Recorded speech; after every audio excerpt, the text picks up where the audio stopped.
सभी देते नमस्कार, स्वागत करता हूं आपके अपने यूट्यूब चैनल पर। तो आज के इस वीडियो में लेकर आ चुका हूं कक्षा 12वीं का। जी हां, कक्षा 12वीं का जो अर्धवार्षिक परीक्षा का पेपर होने वाला है आपका अर्थशास्त्र का। देख सकते हैं कक्षा 12वीं का अर्धवार्षिक परीक्षा का अर्थशास्त्र का पेपर लेकर आ चुका हूं, जो कि आपका 80 अंक का पेपर आएगा। आपको 3 घंटे करने के लिए दिए जाएंगे। तो आइए देखते हैं ये आपके निर्देशांक दिए गए हैं, कौन कौन से क्वेश्चन पूछे जाएंगे। तो वीडियो को लास्ट तक जरूर वॉच करिए। यदि चैनल पर न हो तो अभी तक सब्सक्राइब नहीं किया तो सब्सक्राइब कर लीजिएगा इसी प्रकार के वीडियो पाने के लिए। तो आइए देखते हैं कौन कौन से क्वेश्चन आपसे पूछे जाएंगे।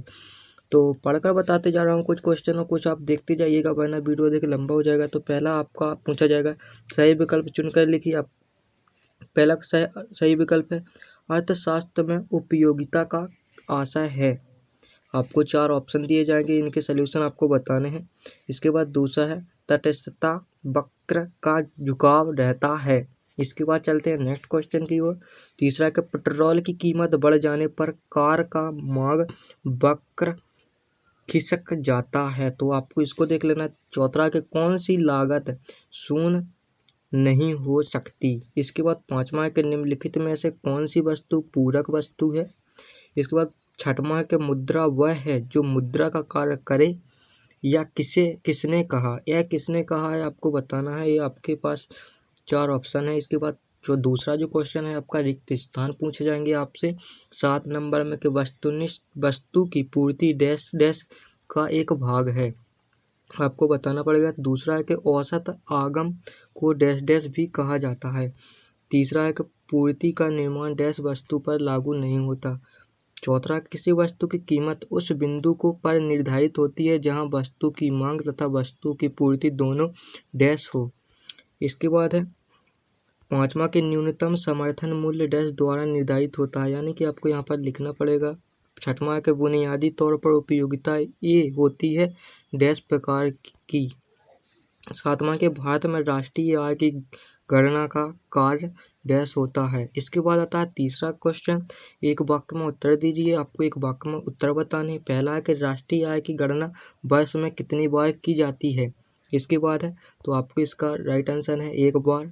इसके बाद दूसरा है कि किसी वस्तु या सेवा की सरकार द्वारा निर्धारित कीमत की ऊपरी सीमा को क्या कहा कहते 8400 जी हाँ, याद कर लीजिए व्हाट्सएप नंबर, क्योंकि आप चाहे आपका मैथ का सवाल हो या फिजिक्स केमिस्ट्री बायोलॉजी का, आपके हर डाउट हर क्वेश्चन का मिलेगा तुरंत वीडियो सोल्यूशन, वह भी सीधा आपके व्हाट्सएप पर। बस आपको फोन में डाउटनेट ऐप का 8400 व्हाट्सएप नंबर सेव कर लीजिए और चैट को ओपन कीजिए। फिर जो आपका डाउट है उस सवाल की बस आपको फोटो खींचनी है, उसे क्रॉप करना, 5 सेकंड में आपको उसका वीडियो सोल्यूशन मिल जाएगा। क्लास 6 से 12 IIT नीट CBSE बोर्ड और सभी स्टेट के बच्चों के लिए। तो देर किस बात की, अभी जाइए और 8400 पर अपना सवाल व्हाट्सएप कीजिए और सभी डाउट को आउट कीजिए, लिंक डिस्क्रिप्शन में है। इसके बाद तीसरा है कि किस प्रकार प्रतियोगिता काल्पनिक होती है। चौथा है कि किसी वस्तु की पूर्ति स्थिति होने पर यदि उसकी मांग बढ़ी तो कीमत पर क्या प्रभाव पड़ेगा। पांचवा के प्रभावपूर्ण इच्छा को क्या कहते हैं। छठवां के आर्थिक समस्या को किस वक्र द्वारा प्रदर्शित किया जाता है। सातवां के व्यापार संतुलन में कौन कौन से मुद्दे शामिल हैं। इसके बाद सही जोड़ी आती हैं, तो ये आप ही देख लीजिए किस प्रकार से आपसे सही जोड़ी पूछे जाएंगे। यदि आपको इसका PDF चाहिए तो टेलीग्राम की लिंक डिस्क्रिप्शन में दी गई है, वहाँ से आप टेलीग्राम में जाकर ज्वाइन हो जाइएगा। वहाँ पर आपको इसका PDF मंगाने के लिए कमेंट करना पड़ेगा। आप वहाँ पर बताइएगा किस विषय का PDF चाहिए, वहाँ पर आपको मिल जाएगा। इसके बाद पाँचवा है सत्यासत्य व्यवसाय संतुलन भुगतान संतुलन का अंग है। दूसरा कि मुद्रा एक अच्छा सेवक है किंतु बुरा स्वामी है, तो आपको ये सत्य बताना है। तीसरा कि आर्थिक कल्याण कुल कल्याण का सूचक होता है। चौथा कि पूर्व प्रतियोगिता बाजार की एक वस्तु दशा है। पांचवा के अन्य साधनों की मात्रा में वृद्धि करने पर उत्पत्ति ह्रास नियमित लागू होती है। छठवां के उपयोगिता को मुद्रा से नहीं मापा जा सकता है। इसके बाद छठवां क्वेश्चन आता है कि खुली अर्थव्यवस्था किसे कहते हैं। इसी का अथवा है कि बंद अर्थव्यवस्था किसे कहते हैं। तो यदि आपने अभी तक इन क्वेश्चनों को याद नहीं किया है तो आपको इनको कर लेना है, क्योंकि यही क्वेश्चन आपसे पूछे जाने हैं आपके पास जो अर्धवार्षिक परीक्षा होने वाली है उसमें। तो आपके उस पेपर में यही क्वेश्चन पूछे जाने वाले हैं। सातवां के अवसर लागत से क्या आशा है तथा इसी का अथवा के वास्तविक लागत से क्या आशा है। इसके बाद 8वां के बाजार मूल्य से आप क्या आशा है, इसी का अथवा है सकल घरेलू उत्पादन से क्या आशा है। 9वां है कि बजट रेखा से क्या आशा है, इसी का अथवा के राष्ट्रीय आय से क्या आशा है। तो यदि आपने अभी तक इन सभी को याद नहीं किया तो जाकर याद कर लीजिएगा, इनके सोल्यूशन आपको नेक्स्ट वीडियो में मिल जाएगा। तो जब तक के लिए चैनल को कर लीजिएगा सब्सक्राइब, बेल आइकन को ऑल पर सेलेक्ट कर लीजिएगा, तभी आप तक सबसे पहले नोटिफिकेशन पहुँच पाएगी। इसके बाद 10वां है कि एक अधिकार प्रतियोगिता किसे कहते हैं, इसी का अथवा सामान्य वस्तु से आप क्या समझते हैं। 11वां है रिजर्व बैंक को सरकारी बैंक क्यों कहते हैं, और इसी का अथवा है स्टॉक से क्या आशा है। 12वां है कि अल्पकालीन उत्पादन फलन से आप क्या समझते हैं, इसी का अथवा के दीर्घकालीन उत्पादन फसल से आप क्या समझते हैं। 13वां है कि उपभोक्ता संतुलन किसे कहते हैं, समझाइए, इसी का अथवा के व्यवस्थित अर्थशास्त्र की मूल्यंतर कीमत सिद्धांत है, स्पष्ट कीजिए। 14वां देख लीजिए, यहाँ पर मेन जो क्वेश्चन है कि मुद्रा एक अच्छा सेवक है किंतु वह स्वामी है, स्पष्ट कीजिए।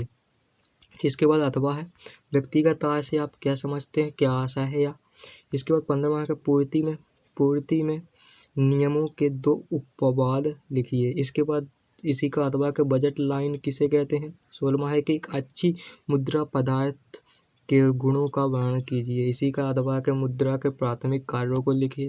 17वां केंद्रीय बैंक क्या है, इसका कार्य लिखिए, इसी का अथवा है राष्ट्रीय आय एवं राष्ट्रीय पूंजी में अंतर बताइए। इसी का 18वां देख लीजिए, 18वां के बाजार की प्रमुख विशेषताएं लिखिए, आपको कोई 3 लिखनी है।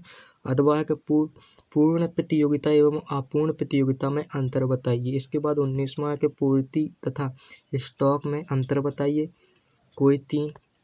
इसके बाद अथवा का है इसी का 19वें का कि मांग का नियम बताइए, मांग वक्र का ढाल नीचे की ओर क्यों होता है। इसके बाद प्रश्न 20वां के समय के आधार पर बाजार का वर्गीकरण कीजिए, इसी का अथवा के अपूर्ण प्रतियोगिता की विशेषताएं बताइए। इसके बाद चलते हैं 21वें क्वेश्चन की ओर, स्थित एवं परिवर्तनशील लागत में अंतर बताइए, इसी का अथवा स्थापन वस्तु एवं पूरक वस्तु में अंतर बताइए। तो आपको एक क्वेश्चन 21 हो चुके हैं। इसके बाद 22वां क्वेश्चन है कि बजट सेट तथा बजट लाइन में अंतर स्पष्ट कीजिए, इसी का अथवा के अर्थव्यवस्था की केंद्रिक समस्याओं बताइए। इसी का 23वां है देख लीजिए, व्यापार संतुलन एवं भुगतान संतुलन में अंतर स्पष्ट कीजिए, इसी का अथवा है व्यष्टि अर्थव्यवस्था समष्टि अर्थव्यवस्था में अंतर स्पष्ट कीजिए।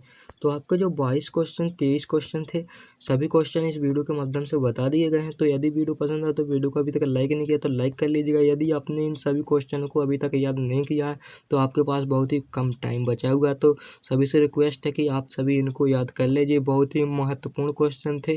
तो यही क्वेश्चन आपके पूछे जा सकते हैं आपके अर्धवार्षिक परीक्षा में, तो वही क्वेश्चन आपको याद कर लेने हैं। तो वीडियो पसंद है तो लाइक करें, अपने दोस्तों में भी इस वीडियो को शेयर कर दीजिए। तो मिलते हैं नेक्स्ट वीडियो में, जब तक के लिए बाय।